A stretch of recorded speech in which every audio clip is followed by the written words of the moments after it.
안녕하세요. 오늘도 사연살롱을 찾아주셔서 감사합니다. 서울에 사는 20대 새내기 주부예요. 저는 2년 전 결혼을 했어요. 저희 시어머니는 제 친정엄마와 여고 동창이세요. 두 분은 학창시절부터 세상 둘도 없는 단짝이셨대요. 왜 사이 좋은 친구끼리는 종종 이런 얘기들 하잖아요. 나중에 자식 낳으면 우리 사돈 맺자. 엄마와 시어머니 역시 그 말을 입버릇처럼 하곤 하셨대요. 그리고 35년 뒤 그 말은 정말 실현이 됐고요.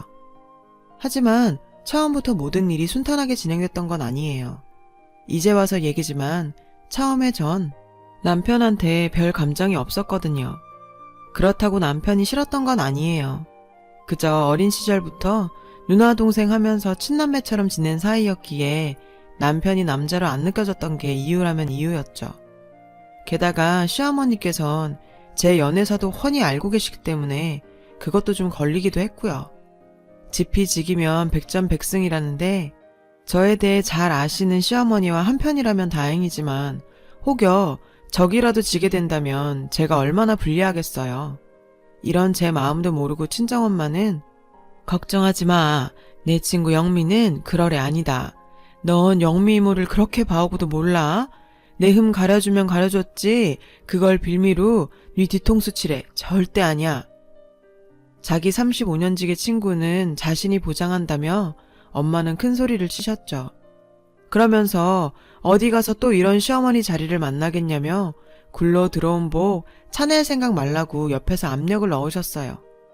아, 그때 그런 엄마를 뿌리치고 제 뜻대로 밀고 나갔어야 했는데 이제와 후회하면 어쩌겠어요. 이미 엎질러진 물인걸. 남편은 저보다 2살 연하로 중학교 수학 교사예요. 어렸을 때부터 공부도 잘하고 모범생이라서 저희 친정엄마가 일찌감치 사위감으로 점 찍어뒀었죠. 저와는 어려서부터 누나 동생하며 허물없이 지냈어요.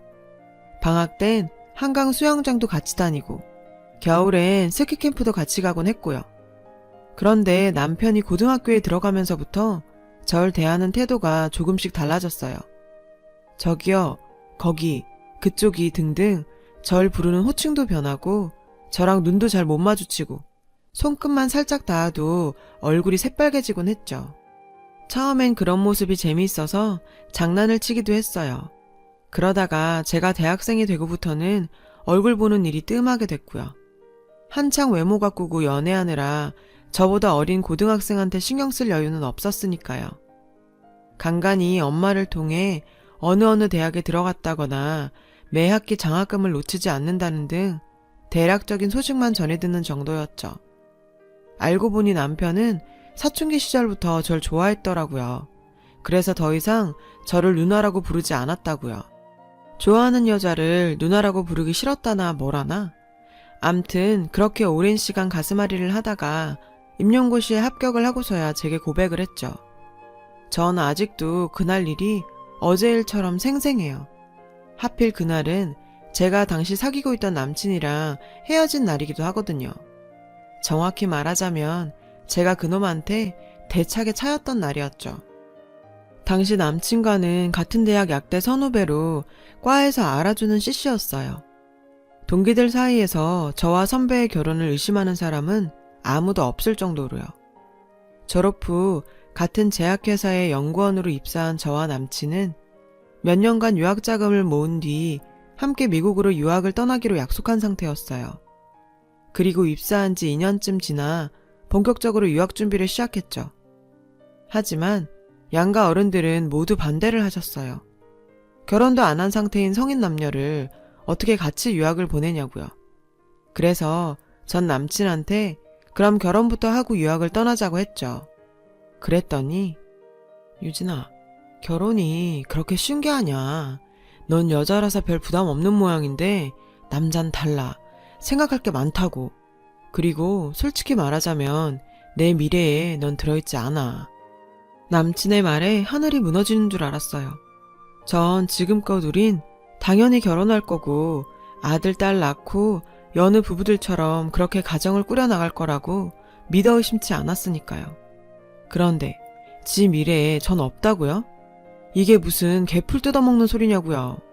그때였죠. 어디선가 남친의 얼굴을 향해 주먹이 날아왔어요. 정말 빡! 엄청난 소리와 함께 남친은 그대로 넉다운이 됐죠. 재민아, 네가 여긴 어떻게? 남친한테 주먹을 날린 사람은 다름 아닌 지금의 제 남편이었어요. 남편은 분이 덜 풀렸는지 여전히 씩씩대며 남친한테 쏘아붙였죠. 쓰레기 같은 새끼. 네 미래에도 안 넣어줄 여자를 왜 그동안 자꾸 안 넣어준 건데? 무책임한 새끼. 잘 들어. 네 미래에 이 여자가 없는 게 아니야. 니까 놈한테 미래가 없는 거지. 꼴값 떨지 말고 인간부터 되라 이 새끼야. 남편은 저를 이끌고 밖으로 나왔어요. 그리고는 차에 태우고 달리기 시작했죠. 달리는 내내 차 안엔 정막만 가득했어요. 둘 다 아무 말이 없었죠. 얼마나 달렸을까. 그제야 잊고 있던 창피함이 쓰나미처럼 몰려왔어요. 그래서 차창 쪽으로 고개를 돌리곤 한숨을 푹 쉬었죠. 동생 앞에서 이게 뭔 꼴이냐 이러면서요. 그랬더니 남편이 먼저 말을 꺼내더군요. 나 임용고시 합격했어. 그 얘기 제일 먼저 들려주고 싶었어. 유진아. 순간 저도 모르게 픽 웃음이 났어요. 유진아, 이 부분에서 말이죠. 딴에는 정말 용기 내서 한 말일 텐데 제가 듣기엔 꼭 고등학생 아들이 아빠 양복 훔쳐입고 어른 흉내 내는 것처럼 보였거든요. 그래서 웃음을 꾹 참으며 말했죠. 일단 합격은 축하하고 오늘 일은 내가 많이 쪽팔린다. 그러니까 어서 빨리 잊어주길 바래. 그리고 끝으로 이 자식이 어따 대고 유진이야 건방지게 누나한테. 너 누나한테만 맞아볼래? 그러자 남편이 갓길에 차를 세우더군요. 순간 전 움찔했죠. 남편은 진지한 표정으로 절 바라보며 얘기했어요. 오래됐다고. 절 많이 좋아한다고요. 저한텐 오늘이 가슴 아픈 날이 되겠지만 자신한테는 희망이 생긴 날이기도 하다고. 당장 날 받아달라는 건 아니야. 한참 아파한 다음에 새로운 사랑할 용기가 생길 때 그때 떠올려줬으면 좋겠어. 내가 옆에 있다는 걸 말이야. 그날 남편이 제게 했던 담담한 고백은 제가 태어나서 처음 들어본 인생 최고의 프로포즈였어요. 가끔 남자들이 착각을 하곤 하는데 대부분의 여자들은 여러 사람들 앞에서 벌이는 공개적인 프로포즈나 엄청나게 비싼 다이아 반지를 들고 하는 프로포즈보다 그 사람의 진심이 담긴 프로포즈를 원하거든요. 그리고 제겐 그날 남편의 프로포즈가 그랬죠. 가끔 남편이 미워질 때나 결혼 생활이 버겁게 느껴지는 날이면 남편의 고백을 떠올렸어요. 인간아, 내가 그 고백 때문에 참고 산다. 이러면서요. 암튼 그날 이후 전 남편을 동생이 아닌 남자로 느끼게 됐고 반년쯤 지난 뒤 우리는 정식으로 사귀게 됐어요. 그리고 사귄 지 2년쯤 지난 어느 날 집 앞 차 안에서 키스를 하다가 엄마한테 딱 걸리는 바람에 우리의 연애 사실이 발각됐죠. 다른 집 부모 같으면 딸내미의 키스 장면을 목격하면 이놈의 지집에 동네 창피하게 뭐하는 짓이냐고 난리를 쳤을 테지만 저희 엄마는 달랐어요. 너무도 흐뭇한 표정으로 차창 밖에서 키스를 하고 있는 저희를 쳐다보고 계셨거든요. 그것도 관객 모드로요. 엄마를 발견하곤 화들짝 놀라서 입술을 떼는 우리를 보고 엄마는 오히려 아냐 멈추지 마. 계속해. 엄마 들어갈게. 이러시군 콧노래까지 부르시며 집으로 들어가셨죠. 그리곤 그날 이후 양가 엄마들의 주도로 저희의 결혼은 일사천리로 진행됐어요. 그렇게 번갯불에 콩 볶아 먹듯 맞이하게 된 결혼식 전날 엄마가 그러시더라고요. 고부간의 갈등? 그건 개나 주라 그래. 영미랑 나랑 같이 살아온 세월이 얼만데 넌 엄마 잘 만나서 시집 잘 가는 줄이나 알아 이 지지배야. 시집 와서 친할머니한테 모진 시집살이를 당했던 엄마는 저만큼은 그렇게 살지 않길 바라셨거든요. 그런 마음을 알고 하늘이 도우셨는지 절친과 사돈을 맺게 됐다며 얼마나 좋아하시던지. 그건 시간이 지나 결혼할 때쯤엔 저도 엄마와 생각이 같아졌어요. 어렸을 때부터 이모라 부르며 따랐던 분이고 또 저를 무척 예뻐해 주셨던 분을 시어머니로 만나게 돼서 정말 다행이라고 생각했으니까요. 근데 지나고 보니 제가 정말 중요한 걸 잊고 있었더라고요. 아무리 좋은 관계도 시자가 붙고 나면 얘기가 달라진다는 걸 말이에요. 그리고 그걸 깨닫는 데는 그리 오랜 시간이 걸리지 않았죠. 신혼여행을 마치고 돌아온 날이었어요. 먼저 친정에 들러 인사를 드리고 점심을 먹은 뒤 시댁으로 향했어요. 업체에 예약해뒀던 이바지 음식을 가지고요. 시부모님께선 저희를 반갑게 맞아주셨어요. 시고모님들도 와 계시더라고요. 거실에서 아버님과 얘기를 나누고 있는데 어머님께서 주방으로 절 부르시더라고요. 그리곤 유진아, 이바지 음식 엄마가 한 거 아니지? 전 업체에서 산 거라고 솔직하게 말씀드렸어요. 요즘엔 다들 그렇게 하니까요. 어쩐지 맛있더라 했다. 내가 알잖니, 네 엄마 음식 솜씨. 설마 너도 네 엄마 음식 솜씨 닮은 건 아니지? 그럼 완전 낭패인데 AS도 안 되고 말이야. 시어머님과 시고모님들은 깔깔대고 웃으셨어요. 시어머님은 연신 저희 친정엄마 음식 솜씨를 조롱하며 학창시절 가정시간에 있었던 조리 실습 얘기까지 꺼내셨죠. 요즘 말로 하자면 정말 TMI였어요. 전 솔직히 기분이 나빴지만 그렇다고 시집온 첫날부터 시댁 어른들 앞에서 얼굴을 찡그릴 수 없어서 참았어요. 그리고 그날 밤 엄마랑 통화를 하면서 낮에 있었던 일을 얘기했죠. 엄마, 영미 이모 정말 너무한 거 아니야? 남도 아니고 어떻게 영미 이모가 그럴 수 있어. 완전 배신감 장렬이라니까. 속상한 마음에 전 뒷일 생각도 않고 엄마한테 모조리 다 털어놔 버렸어요. 그리고 며칠 뒤 올 것이 오고야 말았죠. 시어머님이 토요일 아침 일찍 저희 집으로 찾아오셨더라고요. 남편은 중3 애들 수학여행에 따라가서 저 혼자 주말을 보내고 있었던 참이었죠. 해방감에 취한 저는 밤 늦도록 캔맥주를 마시며 미드를 몰아봤는데 그 바람에 소파 탁자엔 빈 맥주캔과 안주들이 널브러져 있었죠. 갑작스런 어머님의 방문에 전 널브러진 것들을 치우며 어머니를 맞았고요. 세상에, 이게 다 뭐니? 너 집에서 술 마시는 버릇 아직 못 버렸니? 너 이제 결혼한 가정주부야. 어떻게 결혼 전에 하던 버릇 그대로니? 하긴 누굴 탓하겠니? 다 어려서부터 지 엄마 보고 배운 걸. 아니, 너도 그렇다? 어떻게 닮아도 이런 것까지 닮니? 네 엄마 집에서 툭하면 술 마시는 거 뭐 좋은 거라고 이런 것까지 네 엄마를 쏙 닮았냐고. 아휴, 이래서 며느린 친정엄마 자리를 보고 드리라고 한 건데 내가 물러 터져선 친구라고 덥석 받아줬네 그래. 전 제 귀를 의심했어요. 35년지기가 어쩌고 평소엔 그렇게 죽고 못 사는 것처럼 굴더니 시어머니가 되자마자 어떻게 이렇게 달라지죠? 암튼 너 이리 와서 앉아봐라. 너 그렇게 안 봤는데 맹랑을 했더라. 내가 이바지 음식 보고 한마디 한 게 그렇게 고가웠니? 그래서 그렇게 잽싸게 네 엄마한테 일러 바쳤어? 얘 정말 무서운 애네. 장난처럼 몇 마디 한 걸 가지고 어쩐 사람을 그렇게 몹쓸 사람으로 만들어? 설사 내 말이 마음에 안 들었다 쳐. 그랬음 그 자리에서 말을 할 일이지. 입 꾹 다물고 있다가 그렇게 뒤통수를 쳐? 이게 어디서 배워먹은 짓거리니? 네 엄마가 그렇게 가르치디? 왜? 나 가고 나면 쪼르륵 친정에 가서 오늘 일도 네 엄마한테 이르지 그러니? 아, 이래서 여자를 잘 들어야 집안이 조용하다 그런 건데 내가 미쳤지. 어떻게 이런 걸 며느리로 들여? 그날 어머님은 자기 집 종려나무라는 안방마님처럼 저한테 온갖 성질을 다 부리고 가셨어요. 현관문을 나서면서 제 가슴에 비수를 꼽는 것도 잊지 않으셨죠. 5년 사귄 남자한테 버림받은 거 구제해줬더니 지 주제도 모르고 넌 평생 내 아들 받들고 살아도 모자란 거 알고 있지? 아, 제가 그렇게 걱정했던 일이 현실이 돼버렸어요. 저희 엄마를 통해 제 연애사를 모조리 알고 있는 시어머니한테 전 만만한 먹잇감이었죠. 그날 이후 전 시댁에서의 일을 절대 친정엄마한테 말하지 않았어요. 엄마는 절대 모르셨겠죠.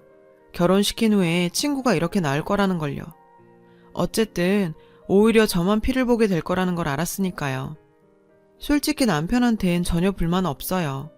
나이는 저보다 어려도 저보다 훨씬 어른스럽고 다정하거든요. 집안일도 남녀 구분 없이 오히려 자기가 나서서 일을 더 하는 편이죠. 둘 다 똑같이 일하는데 여자만 가정 살림을 도맡아 하는 건 불공평하다면서 자긴 제 일을 돕는 게 아니라 자기가 해야 할 일을 하는 거라고 말이죠.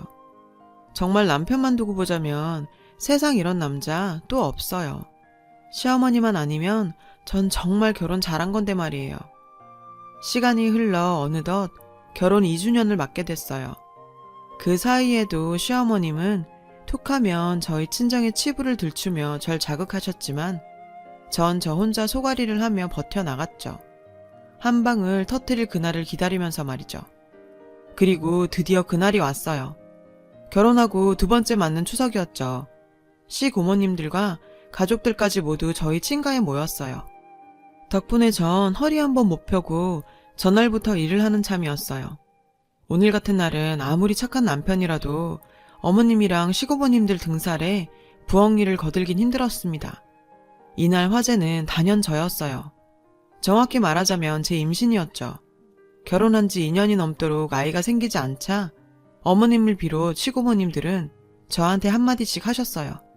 그런데 그 와중에 어머님이 이러시는 거예요. 혹시 성생활에 문제가 있는 건 아니니? 이런 말하기 뭐하지만 너 결혼 전에 서너 명 사귄 걸로 아는데 그때 혹시... 어머님, 그게 무슨 말씀이세요? 혹시라뇨? 어머님은 물증은 없지만 심증은 다분하다는 표정으로 얘기를 이어가셨어요. 솔직히 너 우리 애랑 결혼하기 전에 5년이나 만났던 남자 있었지 않니? 그동안 네가 처녀로만 있진 않았을 거 아냐? 혈기왕성한 20대 남자가 널 그냥 두고 보고만 있진 않았을 테니까 혹시 아니?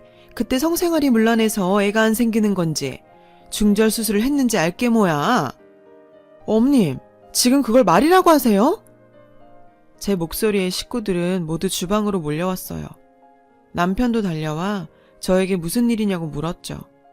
일이 커지자 시어머님은 놀라신 듯 별거 아니라며 시아버님과 남편을 주방에서 내보내려고 했어요. 아니요, 다들 계세요. 이런 건 식구들 앞에서 공개적으로 짚고 넘어가야 할 일이니까요. 어머님, 그러니까 지금 애 안 생기는 게 결혼 전 제 성생활이 문란해서란 말씀이죠? 제가 중절수술을 해서 그런 거 아니냐고요. 제 말에 남편과 시아버님은 얼굴이 붉어졌어요. 어머님, 저요. 어머님이 생각하시는 것처럼 엉망으로 살지 않았어요. 제가 5년 사귄 남자랑 헤어지게 된 거 제가 혼전순결을 요구했기 때문이었어요. 결혼 당시 제 몸 상태가 어땠는지는 어머님 아들이 잘 아니까 아들한테 직접 들으세요. 그리고요, 저희 친정엄마랑 35년지기로 오랜 시간 절 봐오고도 이러시는 거 정말 서운해요. 무엇보다 저를 어머님이랑 동급으로 취급하는 건 정말 참을 수 없어요. 어머님, 결혼 전에 어떻게 사셨는지 저 다 알아요. 얼마 전에 친정 다락방에서 다이어리를 하나 발견했거든요. 어머님이 처녀 시절에 쓰시던 거요. 거기에 어머님 인생이 다 들어있더라고요. 아버님이랑 결혼하시기 전에 만났던 남자들, 동거했던 사람들 이름까지 다. 중절수술도 2번이나 하셨던데요. 그래서 저도 의심하셨어요. 어머님이랑 같은 부류일까봐? 중절수술 받고 저희 외가 문간방에서 몸조리 하셨다면서요. 어머님 중절수술 받을 때마다 저희 엄마가 옆에서 보살피셨고요. 그때 어머님이 깜빡하고 외가에 두고 가신 다이어리 오늘에 와서야 제가 이렇게 써먹게 되네요. 어머님, 인생 그따위로 살지 마세요. 앞에선 세상 둘도 없는 친구 인형 굴면서 뒤에서 친구 치부까지 심심풀이로 취급하는 거 이제 그만하시라고요. 정말 추잡스러워요. 아참, 고모님들, 저희 어머님 너무 믿지 마세요. 큰고모님 첫사랑이랑 만나신 거 그거 누가 고모부님께 찔렀을까요? 작은 고모님 다단계에 빠져서 돈 날리고 남편 몰래 파출을 다니신 거 누가 동네 사람들한테 소문냈을까요? 잘 한번 생각해보세요. 그럼 전 이만 가보겠습니다. 그 길로 전 친정으로 왔어요. 남편을 생각하면 정말 끝내고 싶지 않은 결혼이지만 어떻게 자식이 부모를 버리고 살겠어요. 지금은 그럴 수 있다 해도 시간이 흐르면 두루뭉술해지겠죠. 저는 이런 시어머니와는 더 이상 얼굴 맞대고 살고 싶지 않거든요. 지금까지 제 얘기를 들으신 친정엄마는 자기가 딸을 사지에 몰아넣었다며 땅을 치시며 후회를 하셨죠. 근데 그게 어떻게 엄마 탓이겠어요. 본색을 감추고 웃고 있던 악마 같은 엄마의 35년지기 탓이죠. 사람이란 정말 참 알 수 없는 것 같아요. 지금까지 제 사연을 들어주셔서 감사합니다. 항상 건강 조심하세요. 여러분, 사연 댓글에 응원과 현명한 조언 부탁드려요. 좋아요와 구독은 저에게 큰 힘이 됩니다. 오늘도 좋은 일 가득하세요.